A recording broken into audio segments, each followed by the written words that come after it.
Hello, welcome to another retro RHLSTP, this time with Sean Hughes. I won't waste too much of your time this week. I am still on tour with Lord of the Dance RT. Go to richardherring.com for all the details of that. I'll be at the Bloomsbury Theatre on the 14th and 15th of May. That's in London, where I'll be doing the DVD record on the 15th of May. It'd be lovely to see you there. There's still a few tickets left for that. It'd be great if we can pack it full. And you can buy the DVD at gofasterstrike.com later in 2015 if you can't get to see the tour. If you enjoyed these podcasts, then please go to gofasterstrike.com/badges. And that's my baby crying there, but someone else is looking after her badly, clearly. All right, come on, darling, shush. And you can contribute to future internet podcasts. We're not sure whether we're going to film the next series of Rich Herring's Leicester Square Theatre podcast, which starts in June, but we might turn that over to you and do some kind of Kickstarter on that. So I'll keep you informed about that. But anyway, let's watch Sean Hughes and RHLSTP.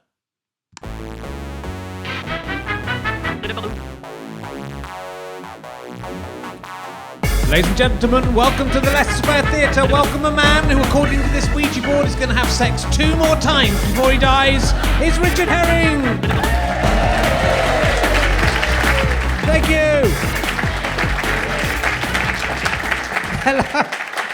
Did a little dance there for the people with the videos. Welcome to the Leicester Square Theatre. My name's Richard Herring, and this is Richard Herring's Leicester Square Theatre podcast, or as all the cool kids are calling it, RHLSTP. Wow, fantastic! You're learning. You're much better than last week's audience. Hey. Wow, what stuff's happened in the news this week that hasn't happened yet? It's been amazing. I can't believe that someone else has died. I'm going to just take a punt. I think Prince Philip and Nelson Mandela are still okay. That's my punt. If I'm wrong, sue me. I don't think I've got anything else on there that I was going to talk about. I thought the amazing thing. The thing I saw last week was I was walking down the road in Shepherd's Bush in the middle of the day, and you know those advertising hoardings that are on like a truck. They go along, and the truck is just adverts. They had an advert, a cartoon. It was for Paddy Power. Have you seen this advert of a lion fucking a kangaroo, and then saying we didn't think it would be this tight. Or we thought it'd be tighter than this, I think is what they said. And the lion's looking a bit bored and the kangaroo's looking slightly distressed. That's an advert. They can't put that. I mean, I am disgusting and I say some awful things. Within the confines of this theatre, there are some children here in the front row. But they make the decision to come here and see this. But I kind of was quite offended by that. I thought it's sort of an interspecial rape that was going on. That's used to advertise things now. It's about the British Lions and also the test, I think, as well. The Australians are kangaroos, right? And we're lions. They're wallabies, but there was a kangaroo, definitely was a kangaroo in this instance. So it's the national symbol of Australia, Jamie Foxx. But apparently in Australia, it's the other way around. If you fly into the airport there's a picture of a kangaroo fucking a lion.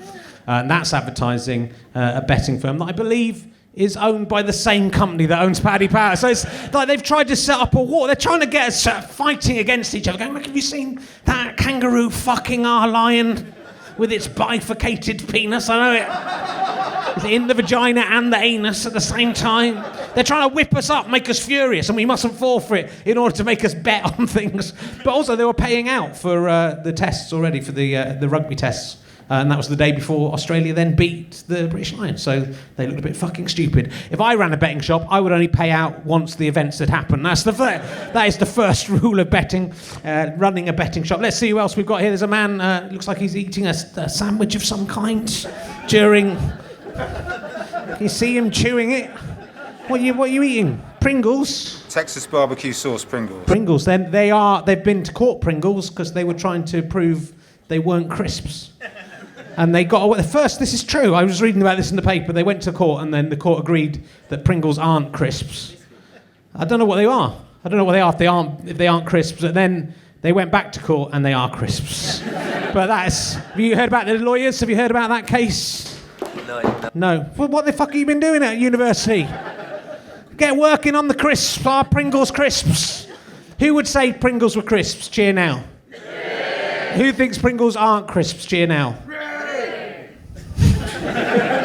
Well, it was a vast majority. We could have saved us...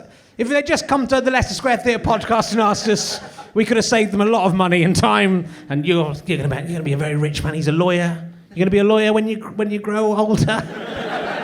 You're wearing tights. Is it just the light? Just wearing shorts? Yeah. You're going to become a lawyer? No, I don't think so. What are you going to do with your law degree? This is from last... He's coming again from last week. He enjoyed it so much. He's come back. He's wearing the same clothes. Skank. What are you going to do with your law degree? Just stay at university, I think. Just stay at university, getting off with ever younger girls. Well, you'll be getting older. They'll be staying the same age. That's the way it works at university. Go to sociology. They're thick in sociology. Don't do whatever you say. You're a very good-looking young man. Well done. I think we'll crack on after that.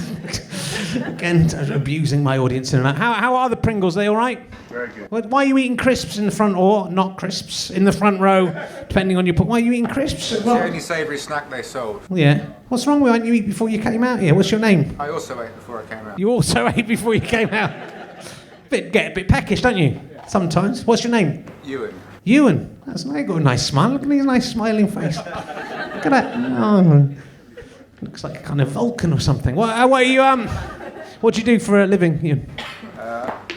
I'm a services director for a software company working in London Market Insurance. You're a services director for a services market in insurance. Yeah, how's that going? It's going very well. Yeah, it's all right. You can see, looking forward in those Pringles. That's a whole, just for himself, a one-person thing of Pringles. Are you together, you two, or is he... Well, you bought Pringles as well? We're mates. Your mates? Yeah, I mean, I'm not saying, you're together. It's good that you friends. No, I think the two. Have you ever thought about having sex with them when you got different flavoured Pringles? You could mix those together, then use the tubes for whatever you wanted afterwards. You should think about it. Don't discount. He's a good-looking, slightly odd. I mean, it's nice when you can let people at home. He's slightly, he's good-looking, but there's something slightly odd about him. You are good-looking. Just straight down the line, bang, good-looking, and there's I thought it was a handkerchief in your top pocket, but it's your sunglasses neatly tacked away there. It's good. I put mine up on my head there. That's what I do with mine. Anyway, that's going nowhere. So, I think I've whipped you up into a state of excitement. So will you please welcome a man he is best known. He played the tapir in Robbie the Reindeer, Close Encounters of the Third Kind. He's the second of our guests to appear in that. Russell Brand was also in that, and that's what Russell Brand is also best known for. Will you please welcome Sean Hughes, ladies and gentlemen, from Robbie the Reindeer. Yay! This was in your toilet. It's mango mist. Yeah, I saw that myself. It's a bit... Well, I'd rather someone just went, I just did a big shit, rather than someone going out and you go, have you just been eating mangoes in there? It's odd. I did see this myself. This is the air freshener for the toilet, which is needed in that dressing room. Well, no. Because that dressing room, the toilet is right by the... ensuite, they call it. Well, it's ensuite, but it's right basically in the dressing room. In fact, Mark Thomas, I don't think he's told you this story on the podcast, but last week he told me backstage that when he'd done a charity gig here, Harry Shearer had been on with his wife from The Simpsons and Spinal Tap. And they'd got that number one dressing room, which it makes it sound like it's fantastic. It's quite small. There's another dressing room? And there's two more dressing rooms on this side, and everyone else had to go in those two. But Mark Thomas really needed to do a shit. And there were people in the toilets there. So before Harry Shearer arrived, he snuck into the toilet that this was in. Harry Shearer's probably insisted this goes in there. It's probably why it's there. And then as he was in the toilet, Harry Shearer and his wife arrived in the dressing room, not knowing he was in the toilet. And he was sitting in the toilet thinking, what do I do? Somebody's eating mango in there. But would you come out if he chose to come out? They were a bit surprised to find a man in their toilet. But it's one of those things that you have to come back at some point, so you might as well just front it, yeah. So, and what? Mango mist. I don't want my shit covered up by it's a weird mango mist. Yeah, that's what I thought. The mist bit is what gets me. Well, I don't mind something like lavender or something, but not a food, That's my only problem with It's it. okay going, As if you're not allowed to eat mango in the kitchen, just go, I'm sneaking upstairs, have some mango. I'm not allowed. Well, it's good that you brought that on because I am a little flatulent. So if you see me spraying that, you will know what's stuff. happened. I'm also glad we didn't do the shaking because I love the Graham Norton show on telly. Yeah. But I just hate that when all the guests come on and then all hug each other at the gig. You were just fucking backstage. You all said hello to each other. And I like the fact you just sit down. Sit down. I saw you backstage. Just sit there and start. I'll give you a hug talking. at the end if you're good. Cheers, if I don't hug you at the end, you'll know it's not. It's like the been a Johnny good- Carson, don't invite the guest over. Yeah, okay. I just shun you and walk away. Do you remember much about Johnny Carson? No, Oh, yes. Robbie the Reindeer, Close Encounters of the Third Kind? Because we've discussed this once with Russell Brand. Well, Who didn't remember much about it. Well, no, it was one of those things where I remember you kind of just go to a recording studio, and I said that I think I had about 6 lines or something, and it said, "Would you mind doing 15 other characters?" And I said, and without telling me, and said if you could do Scottish for him and I said I can't fucking do accents, and like I'm an idiot there, kind of going ooh, and again, yeah, maybe you shouldn't do that one. And I ended up just trying to do stupid voices. But I don't know. People just assume to go, well, he's a comic. He must be able to do loads of stuff. I don't know. My skill set is to be depressed about life, and that's all I can do. Fair enough. Yeah. I'm hoping to get the whole cast of Robbie the Reindeer, Close Encounters of the Third Kind on over the course of this. Well, that's the weird thing when you I wasn't expecting that, but weirdly, I did a kids film years ago with Ricky Tomlinson called The Greatest Store in the World. And if you've got kids love this film. But now, because it was about 15 years ago, now I meet people who are 20 and go, oh, I'm a big fan of your work, and I go, so what show did you see when you were the elf in that film? And you're thinking they love your comedy, but people just love you from being an elf. So I once played the voice of a spider in a BBC educational programme. I wrote the script and then I said, "Can I be the spider?" And then I recorded all the spider going up into a plug hole and stuff. And then apparently the tape went wrong and they got someone else to do it. The tape went wrong and they didn't then go, "Do you want to come back in and do it again?" Because the tape went wrong. But you wrote it though. They went the tape. I wrote it and then I did it and then they went, "Oh, the tape went wrong. But someone else is going to record." I think the tape didn't go wrong, sure. I think they didn't like my personification of the spider. Yeah, but surely if you're the writer, you could say, no, I'm doing it, or you're not getting the script. No, because it was already there. I'd given the scripts in. I had one of my most embarrassing things. I did another TV thing. It was Rubber Dubbers. Has anyone heard that, Rubber Dubbers? Yeah, and again, it's for preschool, and it's bath time. It's a really good show. But I remember, what? Not for you, but it's just, I don't have to contextualise everything. You wouldn't enjoy it, but no, because I remember very much going in because I was told, oh, they want to meet you to do this part, and I just went, it's like a kid's thing. I said, I'm not that bothered, and I was really hungover and didn't do any prep at all. And I went in, and they wanted me to read for this character, and I started reading for it. And they were really sweet, and they gave me the best acting note I've ever had in my life. So I read it, and they just went, oh, that's not really great. In fact, none of that made any sense, actually. Could you speak English? Oh, yeah, okay. But then they said to me, says, look, this is for children who are 2. You're speaking from your head. Can you speak from your heart? Because they'll really love that. And I just went, oh my God, what a brilliant note. And I said, yeah, okay. And I took a few minutes and then I redid it. And they didn't realise their mic was still on, so I did it with all my heart. And the one guy just turned to me and went, I didn't notice anything different there, did you? and I wasn't supposed to. And I just went, I really was really. And I just so wanted, I just wanted to go, fuck you! I didn't want to do this job in the first place. But I got the job in the end, and I only told them that a year later after doing it. But oh God, that was really the most, that's worse than any heckle I've ever had in my life. I must tell you, actually, just talking about heckles, my favourite heckle ever now is in Edinburgh last year. I went to see this show, which was really rubbish, and I just left after 5 minutes, and the guy who runs it, a guy Rupert, who runs things for the BBC. So it was a BBC thing, but the show wasn't any good. And I just left and I was talking to Rupert about how rubbish it was. And then this multiple sclerosis guy came out with his wheelchair and his carer, fuming, and he was just going. And I was just thinking, like, most people could just go, oh, that was a shit show. But he really wanted to make a lot of effort to tell you it was shit. And he, with all his heart, he'd go, damn fucking shit! And he was telling me, and I said, oh, well, Rupert actually arranged this. You should talk to him. And Rupert just didn't know how to deal with a guy like that. So he was like Woody Allen and Broadway down the road going, any tickets for any show, I swear, you can have that. And so then this guy, he was a lovely guy actually, and he came to see my stand-up show the next night, and obviously he's in the front because that's where people in wheelchairs are. And I said, oh, do you mind if I tell you that story about it? So I told that story and he laughed, but then he gave me the best heckle ever. Just went, I said, and he said that, and at the end of the story he just went, that wasn't me! And every time I tell the story, people just go, yeah, but was it though? And I go, yes, it was. So even now, every time people just go, they're thinking, but was it though? He got me. What a brilliant guy, I tell you. I once had a shameful experience for myself in the change rooms at a gym. I go to the gym, so, Sean, you seem to not believe that when we were backstage.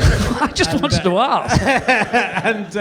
And I came out and I already had a bit of a weird experience. And I'd seen this guy in the swimming pool, and it's like they had a class for, usually it's like middle-aged women who go and dance in the pool, the aqua. It's called aerobics, yeah. Yeah, and this guy was there, but he was going, hey, he wasn't. This guy I just love dancing anywhere. This guy was doing it all wrong, and he just seemed to be staring at the women. And I thought, he's a bit weird. He's just gone there to not even pretend to do the thing, and he's just gawping at all the middle-aged women in there, which is also slightly an acquired taste. And I came into the changing rooms, into the showers, and as I walked past the showers, there was another guy in the showers with the door open, standing facing outwards. So he's showering facing outwards, which is quite weird.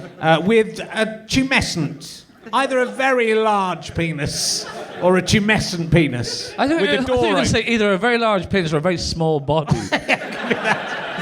So I was slightly shaken up because this guy, and I was just in the showers on the next one down on my own. And this guy had obviously wanted me to see his penis, and I was, I didn't mind. I had a look. Yeah. Well, you did. I wasn't that interested. And then the other guy. Did you tell him? Not that interested, mate. And then the guy from the swimming pool came in, and I was sort of shaken up by this thing as I was coming out. And then he said, shaken up? Are you slightly exaggerating? I was shaken up by being in the showers. I thought this guy might be coming into the shower and get me. Right. And then the other guy. This was the prison gym. Yeah? And the other guy came out of the swimming pool, and then he said, "I've got multiple sclerosis. Will you take my swimming trunks down for me?" So that I can. You fell for that one. But I didn't. I didn't fall for it. I was really. Again, I was more shaken up. I just went, "Oh no," and then kind of walked off, and then felt terrible because the guy clearly did have multiple sclerosis, and he'd bravely come out to the gym on his own, and then he couldn't do this thing. And I've been, and I do lots of work for Scope, and I should be. You don't mention it much. I should be. I've raised like £250,000 for them. Still haven't got a. If I gave you £250,000 and you had free parking passes, you'd give me one of those. Yeah, you had unlimited amount. I'd say, look, Sean, as long as you can live it yourself, that's fine. So I felt very embarrassed, but then I think he put me in. I think that's an odd situation. It's a bit of a odd situation to be in, isn't it? The reason I don't go to the gym is because of that. Well, yeah, that would case a man that would make me stop going on a weekly basis. But I don't go because the gym I went to there was I might as well say who it was. It was Chaz from Madness. And he went to the same gym, and he's like that guy. He likes to just hang out naked, and I'm just going, no, it's to take your clothes off and to put them on. You don't. This is not just a nudist Connolly, and as I say, I don't really like gyms at the best of time. But I went in there, and Chaz was in there one time, and I've never really gotten over this, but he was in there drying his ass hair with a hairdryer. Yeah. And I there was no warning. I just didn't know. And there was quite literally going, hey, how you doing? Do you have a nice swim? And I just went, no, I'm never coming back. And I don't think I've ever seen any member of Madness doing that, but I have seen other people doing that. And I'm putting like... It would have been all right if he was going, our house, but there was none of that. My arse in the middle of my buttocks. Put your baggy trousers on, you show off. It does make you feel, even though the hairdryer still hasn't touched the anus hair, it still makes you feel it's kind of contaminated, doesn't it? Even though the hairdryer's going in that direction, it still feels like some of the arse. No, I wasn't even going to. Vapors will have come. I wasn't going to use the hairdryer. It was just a disgusting thing to see. Yeah, that's going to be my rape spray in the gym. It is odd that people would do that in the open. But I've seen guys put like there's hand moisturiser there sometimes, and just guys coating their entire body and buttocks openly in the public bit. Yeah, everywhere. but I just like that's why I'm not in any shape because I really don't like nudity at all. Right. And I went to Biarritz once to it was like a weekend of chilling out with kind of massage type thing, like all health induced stuff. But I can't speak a word of French, so I went into this room and this woman obviously started speaking French. And I was going, what? And I didn't know what the treatment was. It was some kind of relaxing water based thing. And she said to me, and I go, what? And then she went, oh, and then just got a hose and started like a riot policeman, just. Flinging against walls, which I think you need a bit of warning for that kind of stuff. And she might just think, I'm just going to take the piss out of this guy. Because I couldn't go to the people and we can't speak English. And, is that supposed to happen? But anyway, I don't like, that's what all I'm saying is I don't like to be nude in any situations. And I did that film, Cocoon, the Spike Milligan film. And I played him in that. And I had to do a nude scene in that, and it was ridiculous. It was basically I just do a scene. And it was quite a nice line, so I didn't mind. But it's the day of my wedding, so I'm just wearing a top hat and completely naked, and I just go, she's getting value for money, and she's not because I'm not that well endowed, to be fair. But the thing is, it wasn't a sex scene, so I'm the only one in the whole production naked, and they had an extra who was playing my father, and so he had to come in and go. Whatever my name in the film, like, all right, Stan, are you ready? And that was his line. And he kept on calling me Sean, so he did 15 takes. I'm like, I'm fucking naked here. Just get it right. So, but you kind of... He must have been distracted by your news. No, I don't think so. No. But you weren't that guy in my gym. Definitely not if you weren't well endowed. You had a massive... Yeah, but I just think that could have been in your mind as well. He probably wasn't that well endowed. Why would you shower with he the door? This here like that. Why would you shower with the door open, and why would you shower your back to the shower? No one does that. That's you only doing that in the hope that a man will come past and go, ooh, hello. Yeah, that's just someone who's watched quite a bit of porn. Yeah. That says that. No. And then would be slightly disappointed by a fat Somerset man coming in. Is that how you see yourself? Yeah. Oh, can you pull down? I can't even pull down my own trunks in this porn film. You're going to pull them down for me. Oh dear. Anyway, yeah, that's close encounters of the herd kind covered. Then I think that's where that came from. I know this is very exciting. Your first TV show, Sean Show. Yeah. Victor Maguire was in that show. Yeah. He plays Ron in Good Night Sweetheart. Well, he was in. He was in Bread as well. He was in Bread. I'm not interested in Bread. Wasn't it? There was no time travel element. Did you ever challenge Victor Maguire about the inconsistencies in time travel? It was about the same time. He was probably working on Good Night Sweetheart. Yeah, no, that's exactly what you just thought. That I would have had to have been in a time travel situation myself to ask him. Because that was much later. It wasn't 1993. Was when Good Night Sweetheart started, and that's when Sean Show also started, 1993. Well, no, he did it after that, so I couldn't have asked him. So I would have been a right old fucking. Hey Vic, the future, yeah. Did you ever ring him up after you saw Good Night Sweetheart and say, Victor, why is Gary Sparrow? Well, what was sometimes wrong with it? Things change. I didn't see it. What happened? Sometimes, we haven't got the whole podcast to talk about Good Night Sweetheart. What was your problem with it? Well, sometimes Gary Sparrow would come back to the past, and then when he went to the future, things would have substantially changed. Sometimes he changed things and nothing really changed. What, in his personal life or in the world? In one of them, he has a son, and then he meets his son in the future, and his life's terrible. So he goes back to the past again and changes loads of stuff, and then his son's successful. It's played by Ian Lavender, Dad's Army fame. Yeah. He's shaking in his boots for the curse of Dad's Army. Surely about to get to him. If Ian Lavender has died this week, that was not. It was recorded before his death. just because I nearly predicted the death of Mick Ashton from Time Team. Got close, very close. It doesn't matter. You were disappointed. It doesn't. I'm bored of Goodnight Sweetheart, but it should. But you used to watch it though. I love it. I watched it a bit. I used to watch it a bit, but then I started watching it in the ITV3 repeats, which is weird because it was a BBC What, show, recently? right? Oh yeah. Okay. It's on all the time. I used to watch it's on about 5 o'clock every night, and I used to watch it. And I got through about 3 circles of it, and then someone gave me the DVD box set, so I don't need to. Well, I think that's quite sweet that you like that. Well, I don't like it. I hate it. So it's. But I think it's a missed opportunity. I think it could have been like the Life on Mars of the 1990s. But then they do this stupid sort of fast sitcom. Inconsistencies. And it's inconsistent. And Nicholas Lyndhurst, who I hope to get as a guest one day on this podcast, is fucking shit. Yeah. Well, I want to get him on so I can go, Nicholas Lyndhurst, why the fuck? You are so badly miscast. yeah, but he's one of those actors that insists when he does interviews of doing it's like when you see those soap actors, like your woman who played Pat Butcher. Yeah. Every time she does an interview, she puts on a really posh accent to just show what a good actress she is. Going, hey, yes, when I played Pat, it was. And you go, no, you're acting now. Pat is you.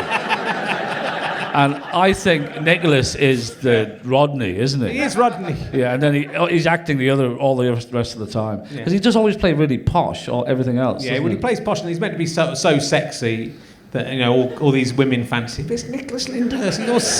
He puts on these 1940s suits and they just sort of hang off him like he's a coat rack. He must be about 60 now. Everyone's still. See, but that's because only because it's so popular. People, because I get it all the time, and I don't know if you do. If you weren't on telly, and you're not on telly as much. People if you meet a relation and stuff, you'll be thinking, oh fucking hell, they put on a bit of weight, but you don't say to them. But because people, they come up to me, I go, you seem to have put a bit of weight on in the last 30 years.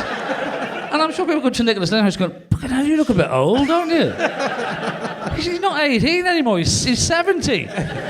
Rodney's here, he's 70. You should always carry a mirror around with you because these people don't realise that you've got to go, look at yourself. They go, I have also aged, no! But you get that much though? Well, yeah, people are a bit cheeky. But, I was sort of fatter, when I've gotten back to I was fatter when I was on TV, then I got kind of thinner, and I sort of go up and down. So people go, oh, you've got fat, or you've got thin, like quite a lot of the time. So it's kind of, I'm confused. I'm like a kind of Barber Papa figure. It's like a new time travel, isn't it? New schmoo figure. Yeah. You know what I'm talking about, audience?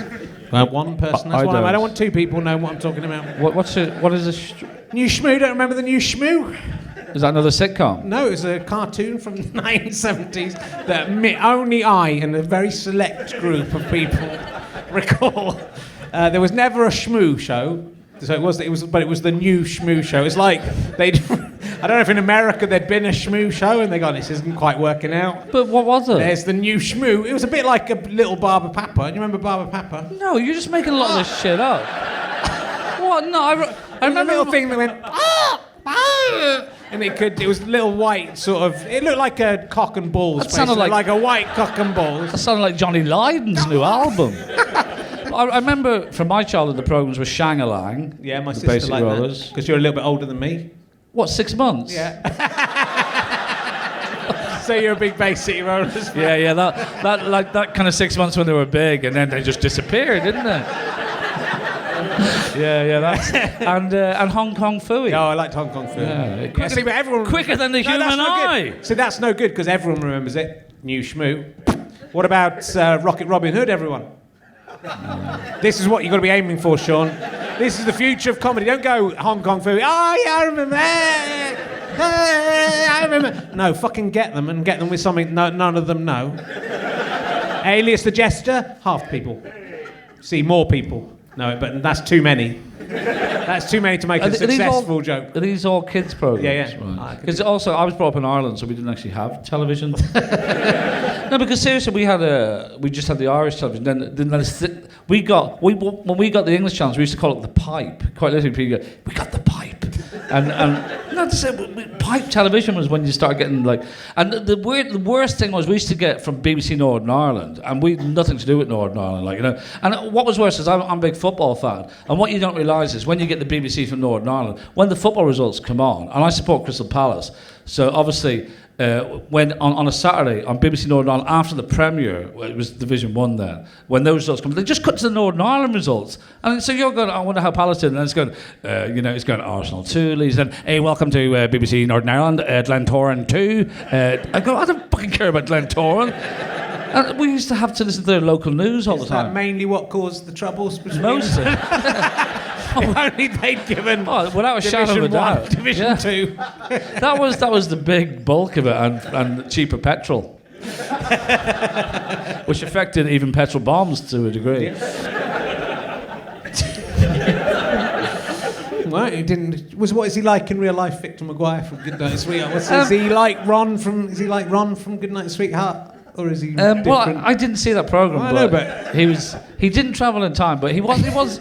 Was he the kind of bloke that if you could travel in time, you would be able to take advantage of his goodwill quite a lot? And he would happily print up money and stuff and help you have sex with someone in the 1940s? Or would he be different in real life? Would he be different than that? There's no point in me getting the box set. You've ruined all those plots.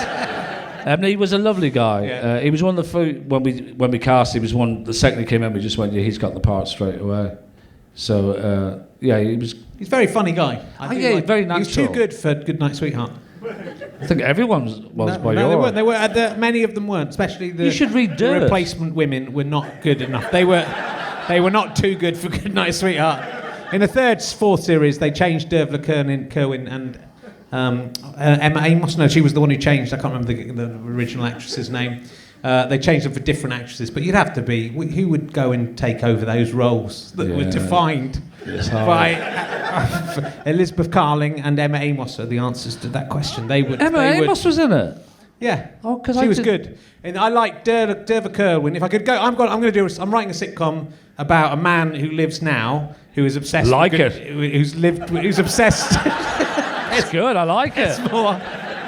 Is there any commissioners in? A man who lives now. That's recommission the second series. It'll be the future then, but I like it. But he's obsessed with Goodnight Sweetheart, but he hates Goodnight Sweetheart, but he's obsessed with it. Right. And it starts taking over his life, and then he goes. Starting to lose some of the sheen already now.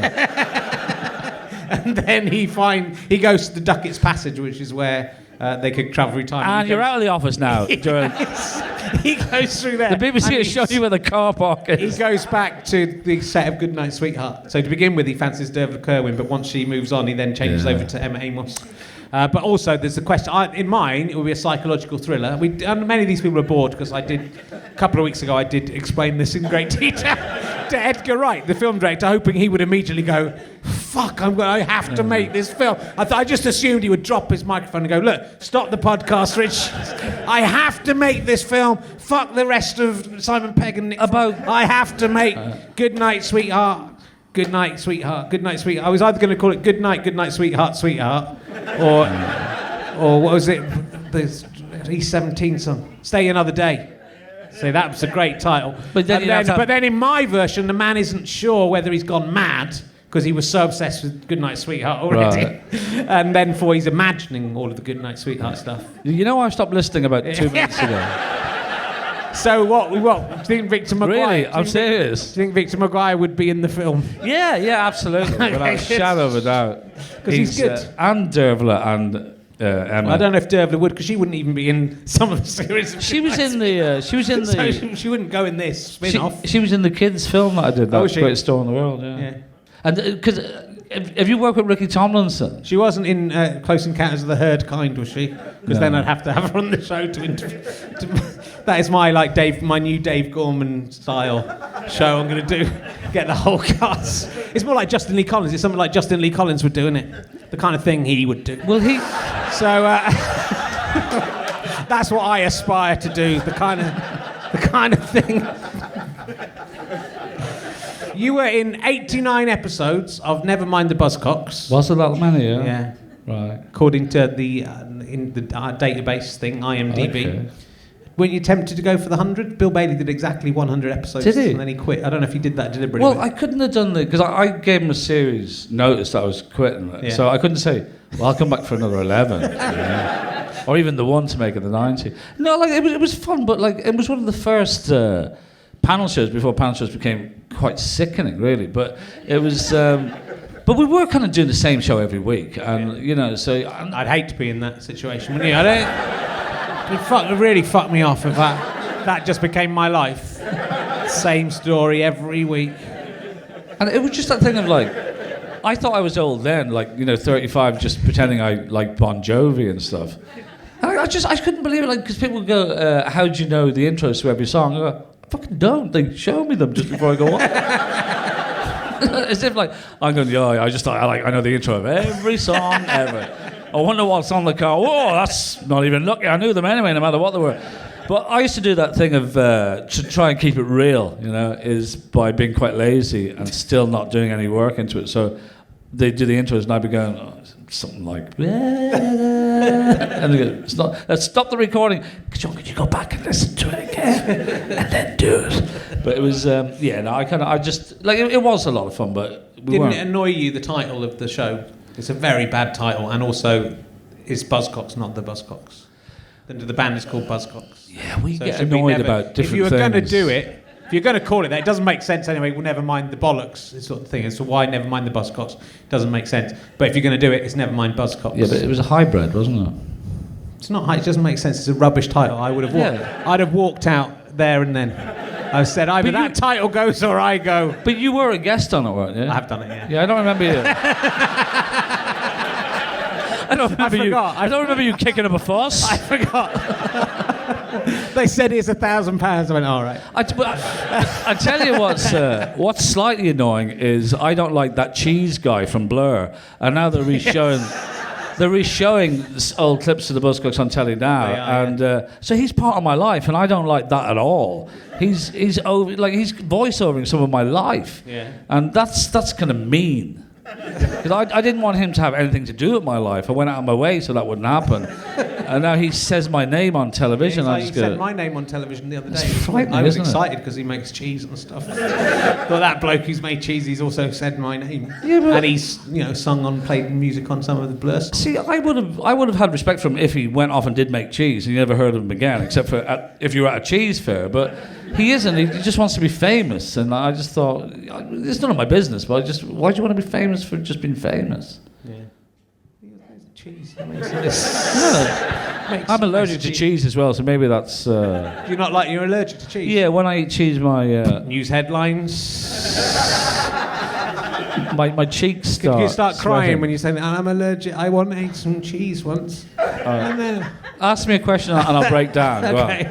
How, what's wrong? What's the problem with cheese? Oh, Jesus Christ. I love cheese, but I can't live without it. Oh, I'm going to kill myself. Zoom in on that. Would you say your problem with cheese has ever tried to make you kill yourself in any way? I think if you gave me an extremely strong blue cheese, I probably would die. Right. And it would be, if I kind of accepted the challenge, it would be suicide. Yeah. If you don't do what Chris Addison keeps blue cheese in a cupboard rather than in a fridge. And we were talking about this the other week. It seems so long ago now. And we ate it every night in Edinburgh, and I basically started hallucinating like I was on magic mushrooms. And we realised after that it's because it hadn't been properly stored. So it nearly did kill me. You have to keep it in the fridge. We better keep cheese in the fridge, yeah, really, ideally, rather than the cupboard like we live in the 15th century. Well, in the fridge. But if you put it in the fridge, you'll be fine. Okay. You'll be fine. You've done lots of... But I see them at farmers' markets. They're not in the fridge.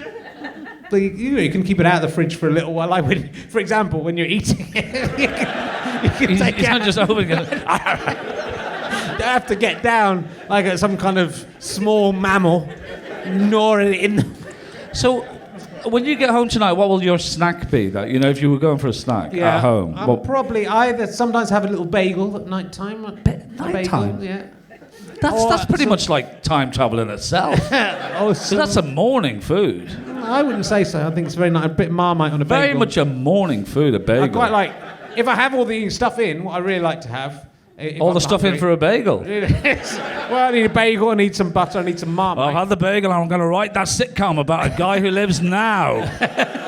Don't disturb me, love. If I also, it's very rare I have all these things. An apple and some pickled onions. That is the perfect supper. An apple? Yep. If you put all those things together, fucking bliss. Got to be a nice multi-seed bagel.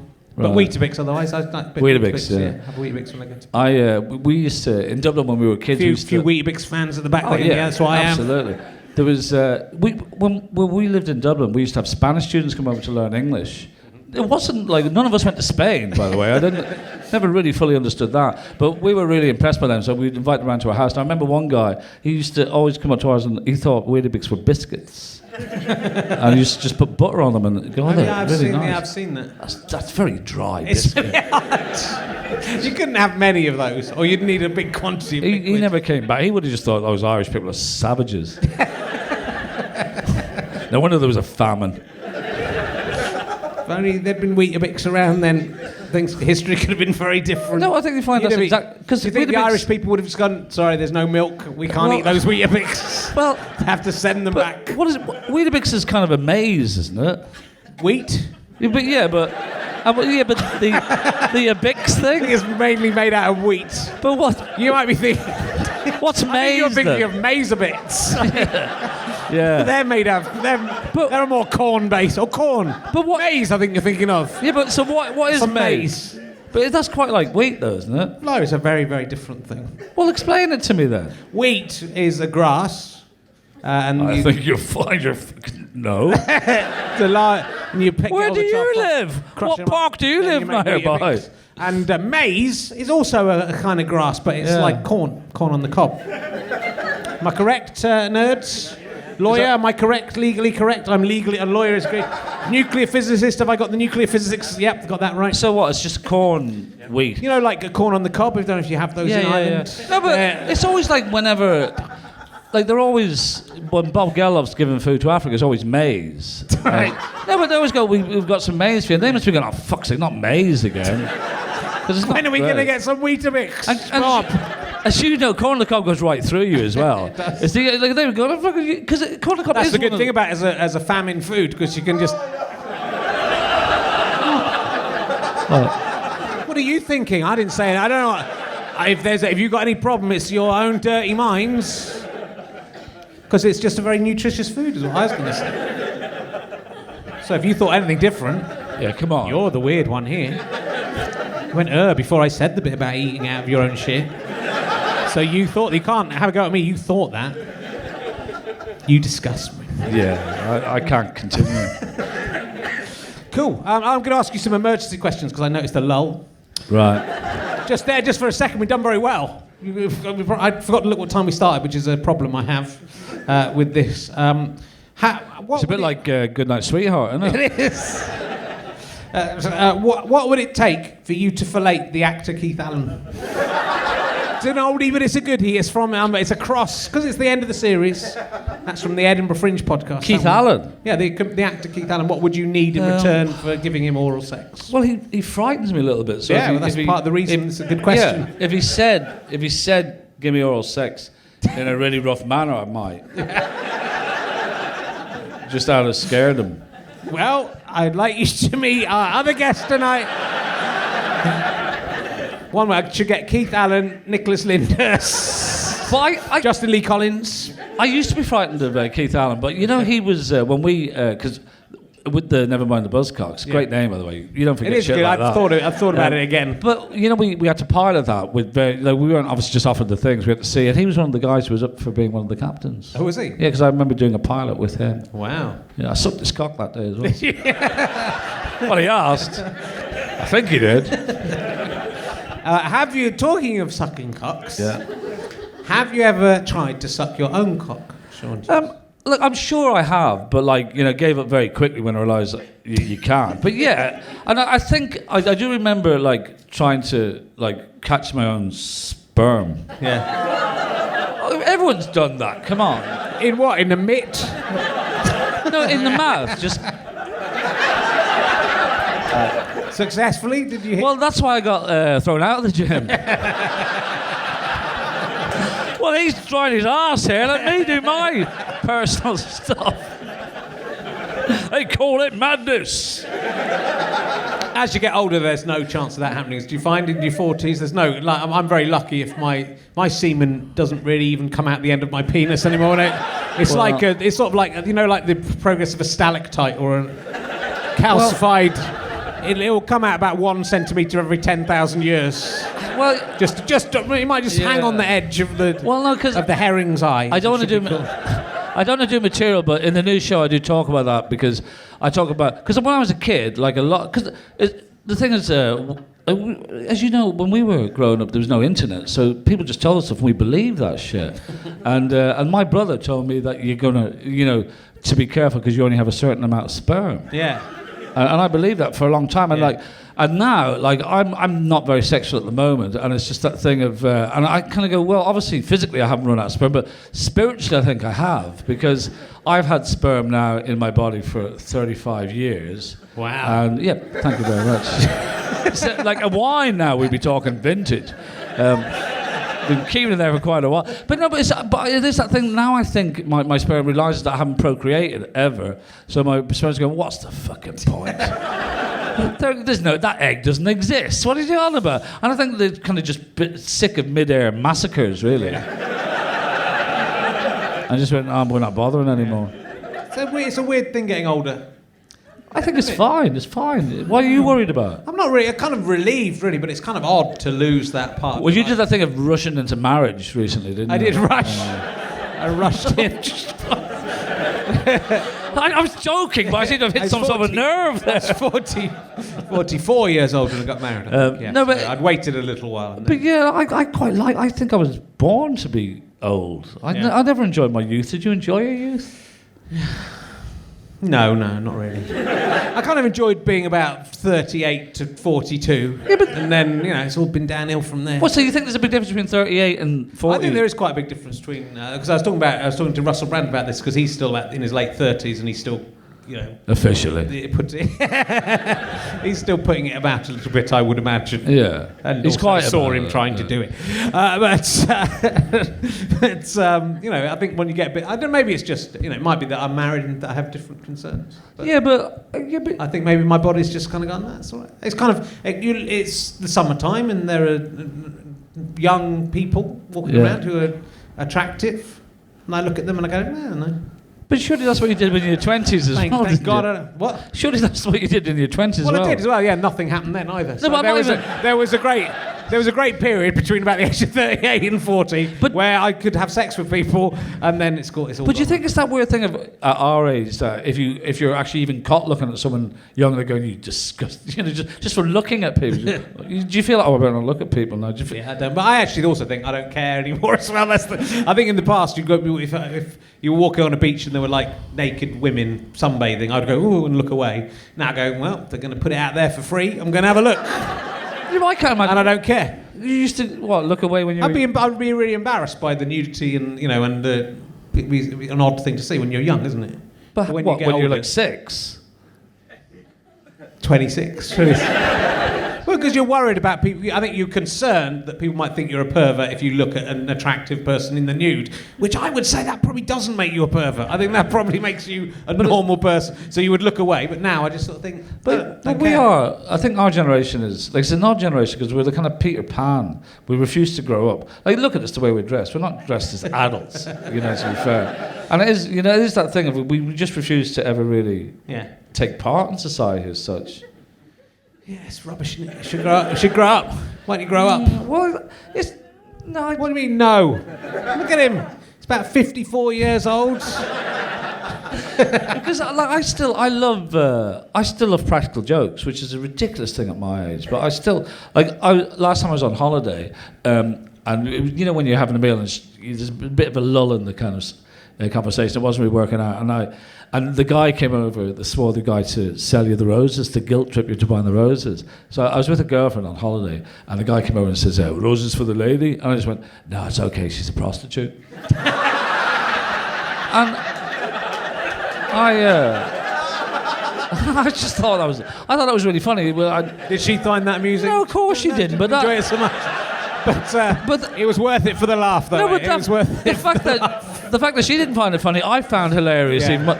And Yeah, you should meet my wife's like that. She doesn't like me making jokes like that. I love doing that. She Yeah, but that's she what doesn't find me funny at all. But that wasn't funny, but I just couldn't resist doing it, and I'll always do stuff like that. I just, like a real child. There's a little trick I learned recently, which is great. If you're in a car, if your partner's driving, because you know our phones are so cool now, just take a picture with the flash on. Just have it down like this, and just go like, oh fuck, camera's got you.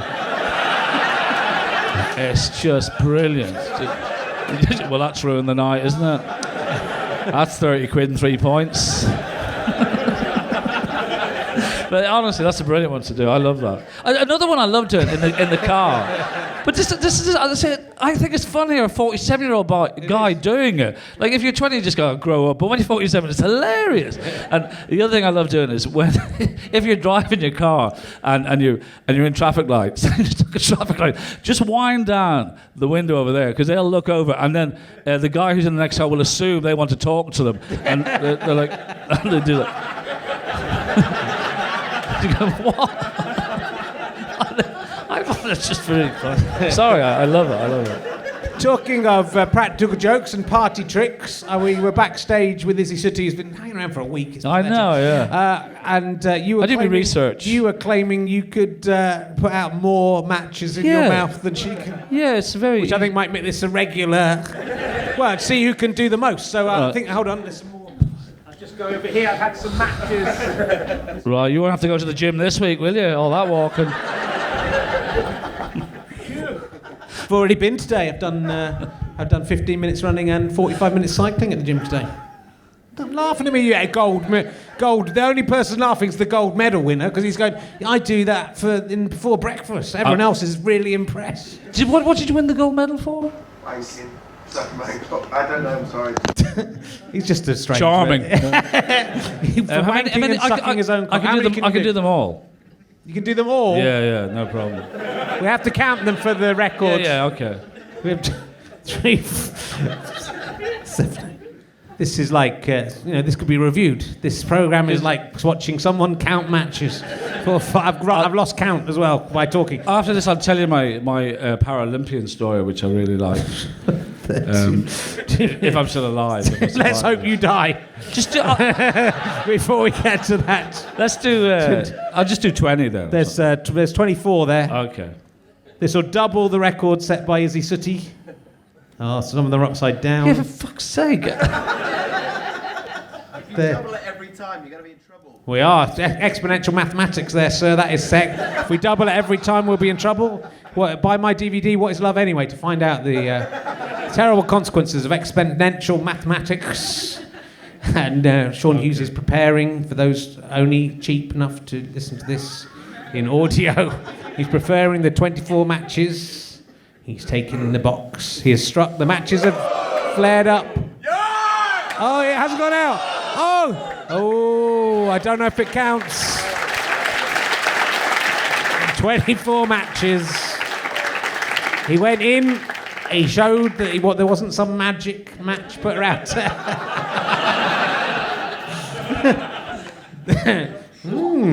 Mango. No, but it's just simple mathematics. Once they go into your mouth, no matter how big the flame is, the oxygen kills the flame, so it doesn't hurt. Don't ruin the magical illusion for the little kiddie winks. Just tell me. It would be quite a good thing to do if you had just farted, because that gets rid of the smell of a fart, doesn't it?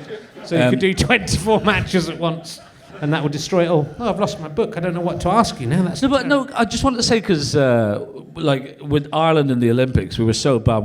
Ireland won 1 medal in the Olympics, and that's for a little girl punching people in the face.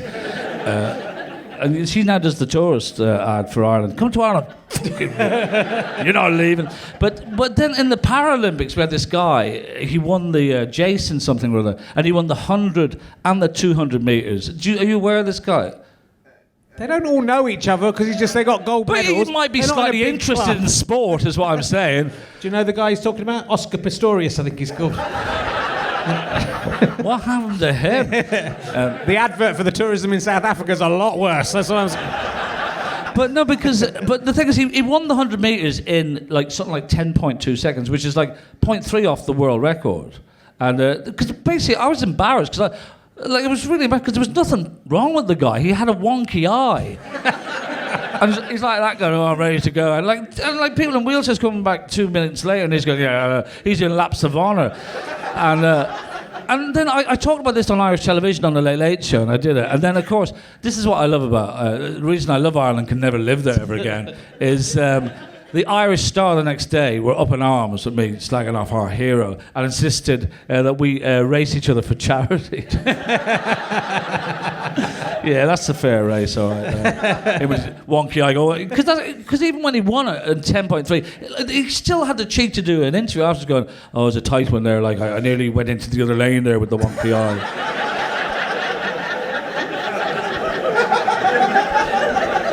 See, he'll be telling all it. I'll be asked to do corporate stuff for sports now. Luckily, I don't do corporate because I got a soul, but they'll be asking. So look, this is what I did want to ask you about. We must get this in before it's too late. There's loads of things actually, but you knew Bill. You were friends with Bill Hicks. Yeah, knew Bill Hicks. Well, yeah, I kind of I was touring Australia. I was doing the Melbourne Festival years ago, and he was over there. And it was that time there was a lot of Americans coming over, and they were pretty bad. They were doing that, hey, where you from? Hey, my kind of town. There's a lot of that kind of cabaret kind of stuff happening. And there was no one going to see Bill. Nobody knew who he was. And we had the same promoter, and he said, go in and see him. And it was like, there was only about 50 people in, and the room had been papered just to get a crowd in. So I went in, and I wasn't expecting much. And the second I saw him, I just went, oh God, he's amazing. Because his opening line, and bearing in mind that most comics truly want people to love them the second they go on, and his opening line was, to go out with a comedian takes a very special lady or a bunch of average ones. How you doing? And I don't think it was a brilliant joke, but why he was alienating half the audience straight away, and I love the fact that he went all the way to his back, and I just thought he was masterful. I really did. And so we just hung out for a couple of weeks that time. And actually, in reflection, that's when he had cancer, but he didn't realise he had it. Oh God, yeah. But he was taken way too young. It would be quite interesting to see what he'd be talking about now, because there's still comedy is such a powerful kind of instrument. There's still so few people using it properly. It's ridiculous. Mm. You said about him that being a genius is a heavy burden. He's the only one I'm likely to meet. So, well, at least I've proven that wrong. Well, yeah, he's good night, sweetheart stuff was shit compared to yours. He hadn't thought it through at all. Yeah, no. Yeah, absolutely. Well, yeah, but genius, that word does get bandied around too much, though, doesn't it? Well, yeah, but I guess he's one that it keeps coming back to. There are only you talk about Spike Milligan and Peter Cook and. But who would be the person that you met that you was so happy I've never to meet them. I guess I was in Edinburgh at the same time as Bill Hicks, and I never, but just I keep generally in missing. your life. I don't. Stuart Lee, isn't it? That's the best I can do. He's tried to wank me off with a ventriloquist dummy. Did Bill Hicks ever try and sexually assault you? No, he didn't. No, Stuart did though. He was great actually. I think there's there's still. I think the only thing I've ever liked about fame is I've got to meet some people who are big heroes of mine, and you're seeing it when you meet them. It's like there's an equality there. It's great. It's weird meeting the likes of Morrissey and stuff. That's the only time I've been really starstruck, and it was really weird. First time I met him was walking down Camden Road, and we were both aware of each other, but we'd never met. And he was with Stephen Street, his record producer. They were doing whatever they were doing at the time. So we just stopped in the middle of the street, and he says, it was really awkward. Oh, hi. And I was kind of shaking like that at that time. It kind of as shook up as you were in the gym. Yeah. He said, Morrissey, get your cock out. I want to know how Richard was feeling. And so we went for a meal, and not for a meal, we went for a drink. And Morrissey, considering he's supposed to be such a witty guy, he just said this really shit line. We got to the bar and he went, I'll get the drinks in, I'm the richest. You're a bit of a letdown in real life. But I did that classic thing of because I loved them so much, I ended up talking to Stephen Street, who was married to Kirsten McCall. He had been, and they just got divorced 6 weeks earlier, which I wasn't aware of. So I was just doing that classic thing, that you do as a teenager, boys do to girls, just ignore the one you love. And I was doing that tomorrow, so I was ignoring the one I love and talking shit to Stephen. And I just remember saying, he was saying, I said, how's Kirsty? He says, it's her birthday today, and I wasn't invited.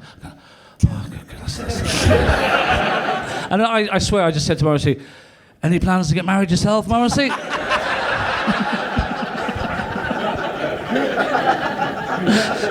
And I think he just said again, I'm the richest I'll get the drinks. Did you not hear me the first time? I tend not to. I tend not to meet people. The only place I meet famous people is here, talking and sitting in that chair. So on other weeks. So it's. But do you know the? Because I'm a big fan of the Bonnie Prince Billy. Do you know that singer? No. Do you guys know Bonnie Prince Billy? No new schmoo. Yeah. Too many people know him. Seriously, he did the theme to that. But if you don't know, there's a song called "I See a Darkness" which Johnny Cash covered. But if you the iPod generation, just download it. It's just the best song ever. But I remember I used to do a radio show for Great London Radio, and we used to have people like him in every week. And he sang to me this close. He sang that song "I See a Darkness," and I did my research, and I realised the night before he'd just done a gig where he'd handed out hymn sheets, so he got people to sing hymns to him.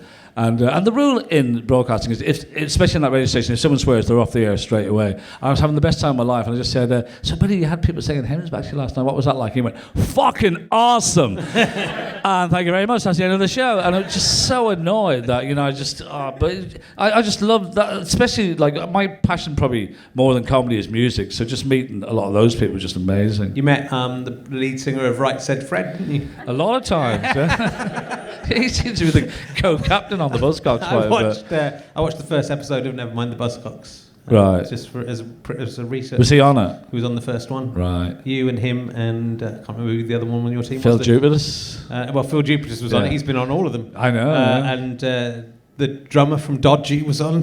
What I quite like about especially watching old episodes of the Buzzcocks is the kind of lack of self-awareness of everyone on it, because there's that round where they have to, you sort of laughing at the fact that someone who was once famous is now forgotten. I know. But then if you watch old episodes of Never Mind The Buzzcocks, that's basically 50% of the people on it. I could probably go on the next series of that. In the where are they now?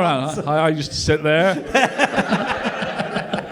Because that was the only one that was truly improvised, so I used to really enjoy that round. But it was that ridiculous thing, like they're paid extras, like the people who like do extra work, and they get paid something like 40 quid, but they know like you're just going to stand there and people are going to take the piss out of you. But honest to God, like you'd meet someone afterwards and they'd say, "If I ever meet you, I'm going to fucking put your lights out." It's just ridiculous. Like they're really scary people, But also, I don't know if you're aware. God, we had one episode where we had Jar Wobble on, and he was. I was the one who asked to get him in. Jar Wobble was in Pill. He was an old punk, and I used to love all my punk, and I got him in. And beforehand, during the day, we all meet around 3:00, and we go over the rounds, and then we have a bit of supper beforehand. And I'm chatting away to him, and then, because I cannot stand violence, and I know there's a famous story where him and Sid Vicious had hit a very famous journalist, I think Nick Kent, in the face with a bicycle chain at an early Pistols gig, and I just said, "Why did you do that?" And he got really upset about that, and then started swearing and getting really arsey. Right. And he said, "You don't be so snidey to me." And I said, he said, "If you say another word, I'm going to punch you in the face." And I said, "I think we're all a bit more grown up than that." And he slapped me across the face. And I had to do the show with them, right? But they said, "Do you want him off?" And I said, "Oh, just don't bother, let's do it." But I remember because Jo Brand, the psychiatric nurse, and she keeps on apologising for not doing anything that day. And we were just there that night, and he was by my side, just kind of going, that was one of the most awkward things. Did you have to do the intros round with him? Had to do it. Was he guessing, or were you singing with him? I just had to do, I had to sing with him and everything, just the whole thing. It was a horrible night, actually, because violence just really disturbs me. Yeah. Have you ever been hit? Yeah, a few times. It sounded like it was going to be a song. Yeah, a few times. The last time I had a fight was when just before I turned 40, and it was at the end of one of my tours. I did a big routine about this, but it was I'd finished the tour, and I'd met, very unusually, some girls from the gig had wanted to go to the bar with me and was getting on well with these girls. And then this guy came and sat down at the table, and they were all very affable, but he was a bit drunk. And they were chatting away, but then he took exception to one of the things one of the girls had said and tried to kick her in the head, which luckily he missed. But I felt that was unacceptable.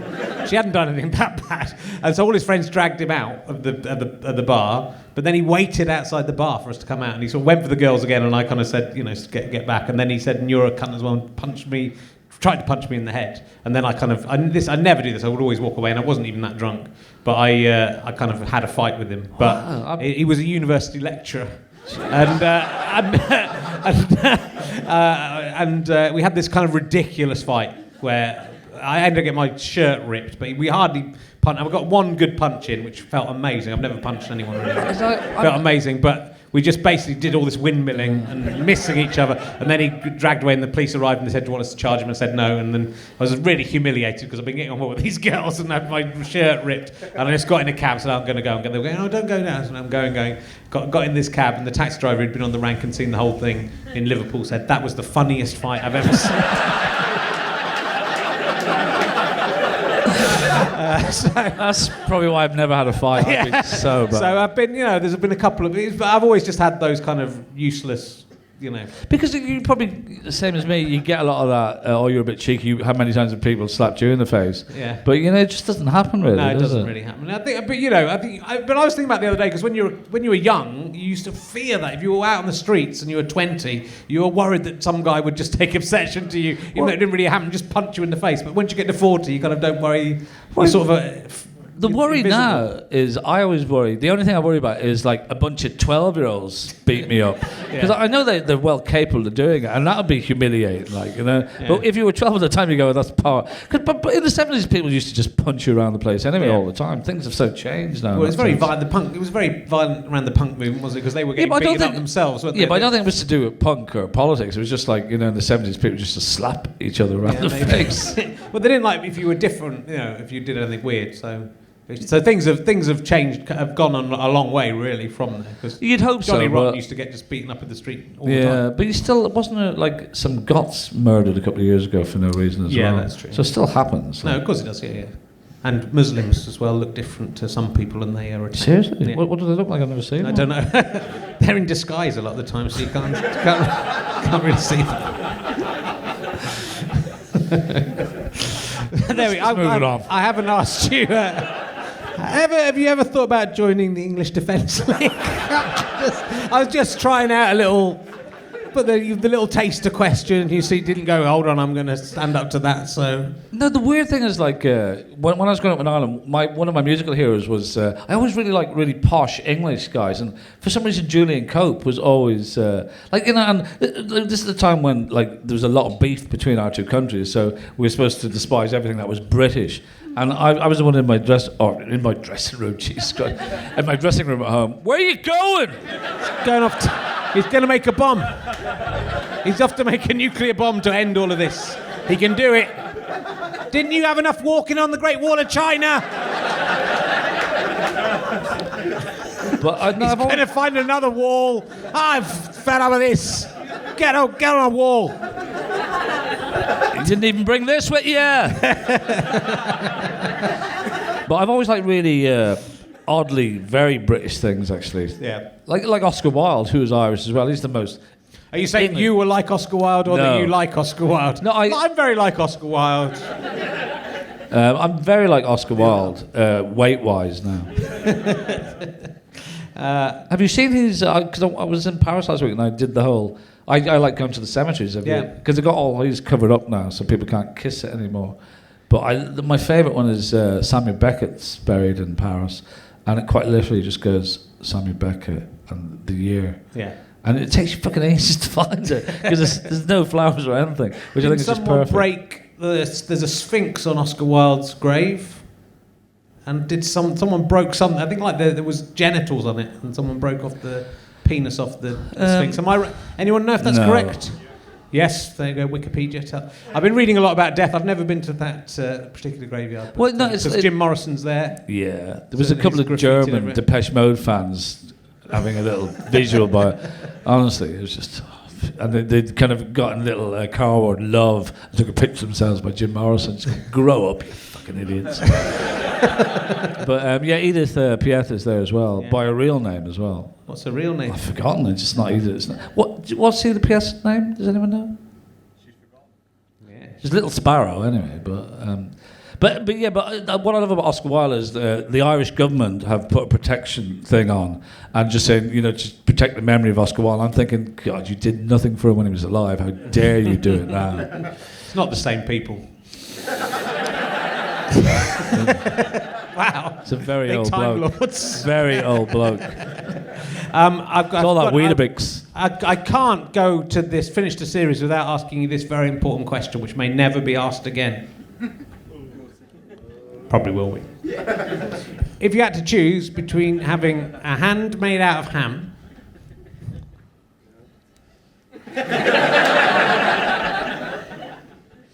You all right? Yep. Yeah.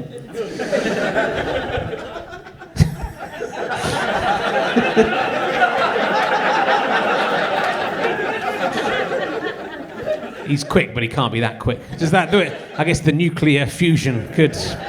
Who's been eating mango?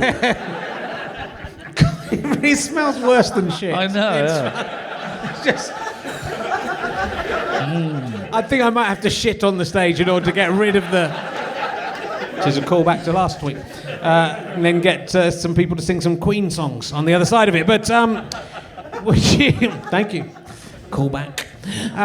If you had to choose between having a hand made out of ham or an armpit that dispensed suncream, I've got like really chemical mango in the back of my throat. I've never had to ask this question with chemical mango attacking my vocal cords. That's what the Americans like used. Slightly nauseous. It'd be quite a good end to the series if I asked that question and just threw up on you. If you had to choose having a hand made out of ham, I feel really sick. Or it's like you with cheese. I found the one thing that can kill me. This is my kryptonite. Mango mist. Well, I'm Ham made of ham or you can ask some other questions if you don't think you've had enough information. Well, no, I'm vegetarian, so I don't really want meat anywhere near me. You could feed other people with the hand made out of ham. Yeah, but I don't like. Then you wouldn't be killing any animals. And I don't push my principles onto other people, but I still would rather people didn't eat meat. Nothing's died for it. I think you find they did. You're just being kind I'm of... not. Your hand would grow ham. No hand. It's not like someone comes in and says, right, we got some ham off a pig. Let's craft that into a hand. That would be a ridiculous situation. It's a situation where your hand would just transform into ham. No animal would be killed. It would be your own hand if you ever bite your own fingernails. Or... Is this an episode of Goodbye, Sweetheart? You're being naive. Of course it comes from a pig. I'm not being naive. I know what happens to that ham, and that ham... Don't ever accuse me of being naive. Especially when it comes to hands made out of ham. No one has thought about this as much as I have. But no, I'm not buying You don't have to buy them, it's free. It just would be automatically be just hand. And if you ate a bit, or if you feel queasy about eating ham that is your own human flesh, then you could just feed some poor children with it. Just go out, I'd rather give them maize. Some dogs or something. Give them maize. Yeah. You could change the question to something else. That is the seminal. That is the question that made Stephen Fry admit that he tried to kill himself. That is. How did that come eventually. About? How did you get that out of him, though? I asked a Welsh child. Hey, Steve, ever tried to kill yourself? I've tried that since. Yes. It doesn't work so well. A Welsh child. I'll ask you a version of the question that Ben Evans asked. 12-year-old question. What is it like being Sean Hughes? The fuse has been lit.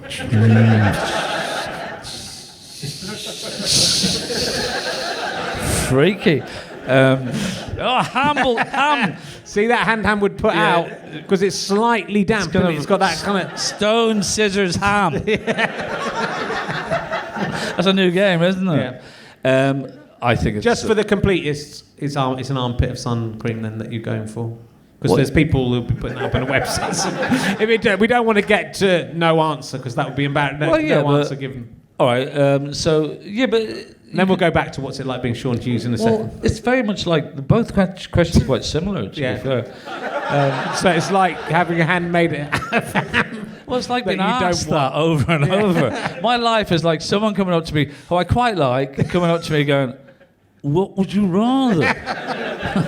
A hand made out of ham?"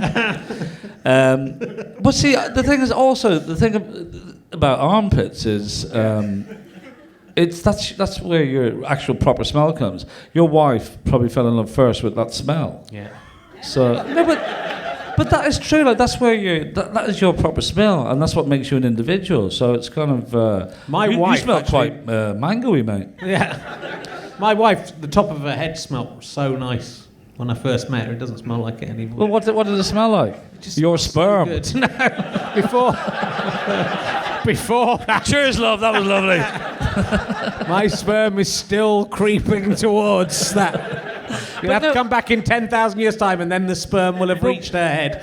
Was it a shampoo though? No, there was a real. Whenever I smelt top of her head, there was just a real, just like a pheromone smell that was just gorgeous. And you couldn't really describe it to us at all. No, not really. Not very helpful. No, but you'll know when you smell the top of a woman's head. It's a bit like the Cinderella story, except Prince Charming's going around sniffing people. Can I just sniff you a second? If you just go around sniffing women in the head, and then when you go, hey, that's a nice smell, I'm going with this one. That's nature at work. Well, but I want armpits to have natural smells, so you can have. Well, like. But it's not like. It would smell of suncream. There would be a yes, valve. It would. It would be smell a valve. It would be probably a valve. You never mentioned a valve. You didn't ask. You didn't know. But other people say. How many times have you asked this question? You haven't even thought it through. I have. Other people say, how does the suncream get distributed? Well, how is it encased in the armpit? There's a valve, like in when you blow up a rubber ring that you go in the swimming pool with, and then you push. You couldn't have said a balloon. You couldn't have said a balloon. No, because it isn't like a balloon. It's like in a rubber ring where you blow it up, and then the thing sticks out, but you push it back into the balloon so it doesn't stick out. And then the skin closes over that and goes over it until you want it again, when you just sort of peel it apart and then pull out the stop and then obviously that is what happens. Right. If you need that explained to you, then that's what happens. Yeah. So your armpit would still smell of you. Right. So, and also your other armpit would still smell of you. That's so if a very you're good trying point. to get off with people, just put that armpit up to them. Go have a sniff in there, and then, do you want to go on holiday? Well, you've absolutely sold it to me now, without a shadow of a doubt. Okay, good. So armpit. Yeah. Sun cream for Sean Hughes, for the man compiling. And so what? That website. So it just someone says. You can have you can't have unlimited. You're not like magic. Right. It's not like It's not sperm. like a sun cream genie. You can. Right. You choose someone at the beginning when it gets. So it's going to be an empty canister in your body for the rest of your life. It's like in a gland or something, but it's like a gland would produce sun cream. But you have to choose the factor at the beginning. You can't change factors. Yeah, but no. But if the gland's producing it, why is the gland all of a sudden not producing it? Because they only at work. Because the glands don't, as you've discovered, don't produce an endless supply of stuff. It takes in the gland of your testicles. If you kept on wanking off, you wouldn't just be able to get spunk coming out all the time. Eventually, dust and stuff comes out at the end, and you have to have a little rest. Yeah, but then the next day it comes out again. But that's what I mean. So that's the same. So you get enough to get, a couple of bottles a year. I reckon you'd get out of there. I'm estimating. I don't know. I haven't done. I haven't done scientific. What size surveys. bottle? What size of bottle? Yeah. The medium sort of size bottle. Which costs about still 25 quid for just like the not the big one. Not the little tiny one. It's like 50 quid there all the time. 50 quid a year. Yeah, it's like... But the ham is endless.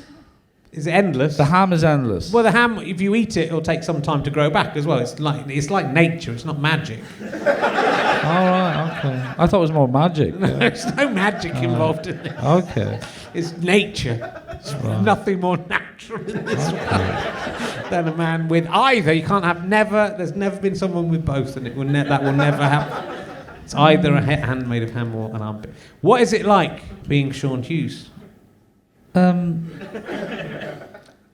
Just like I take each day as it comes, really. Sometimes it's fine, sometimes it's not so fine. And then tell us more about the not. Well, they're not so fine. It was the time I tried to kill myself. I decided I was going to put my head in an oven and I was going to go through with it.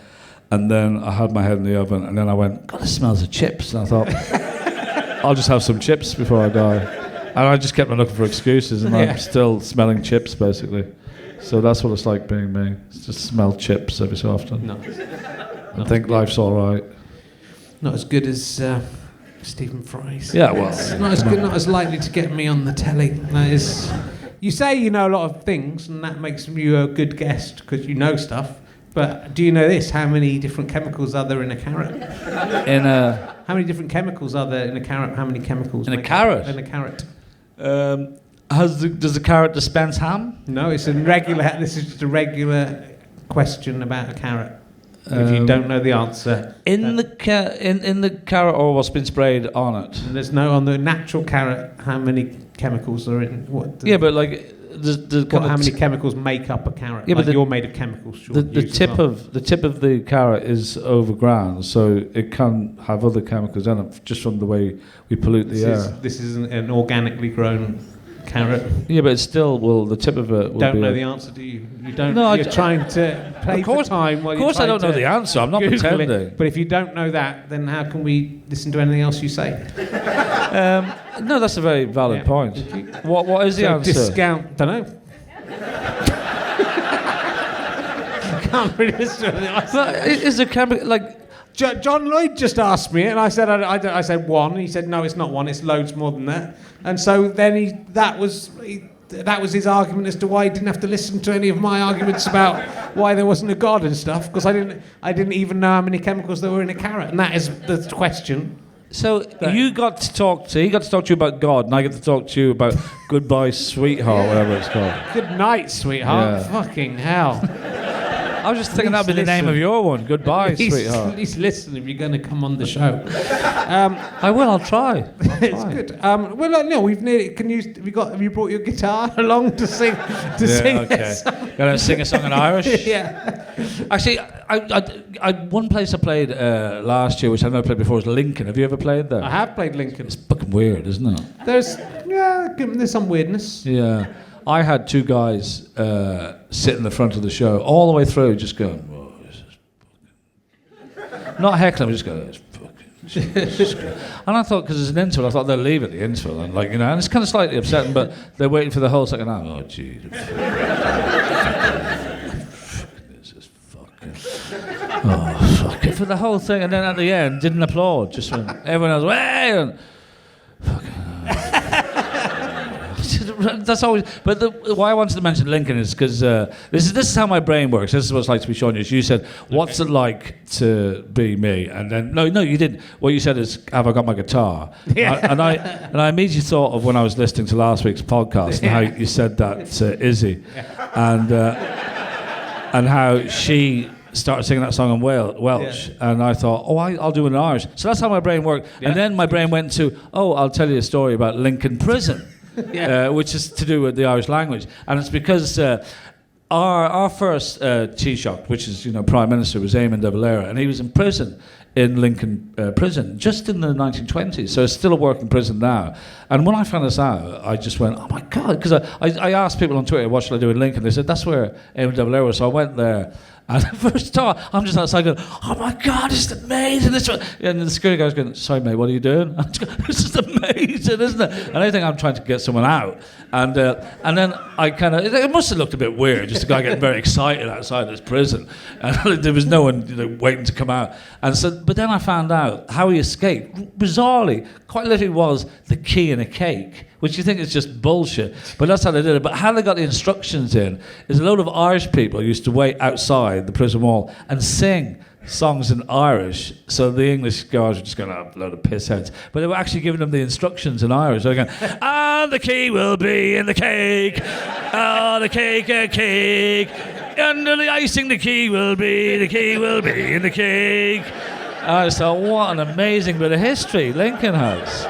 So there's my song to finish. That was lovely. That was beautiful. Ladies and gentlemen, Sean Hughes. Cheers. Thank you. Cheers. Thank you.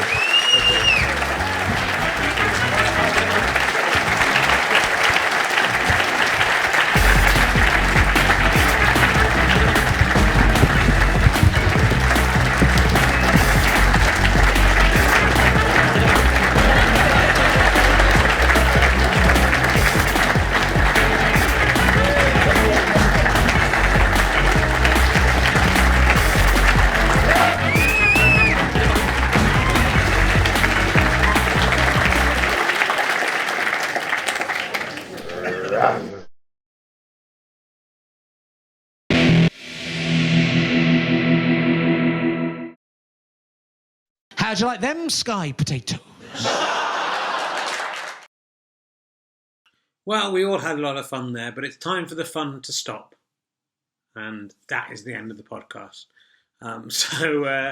Like I say, still on tour, Lord of the Dance Settee. You can see me in Clevedon on the 2nd of May. Both my other Bristol gigs sold out well in advance, so if you couldn't make it see me in Bristol, come to Clevedon. I'm going to be in Shrewsbury on the 7th of May, Stockton on the 8th, Leeds City Variety on the 9th. That might be sold out, but do check quickly. Peterborough on the 10th. And then the 14th and 15th, I'm at the Bloomsbury Theatre in London. And the 15th will be my DVD record. So come and see that, please.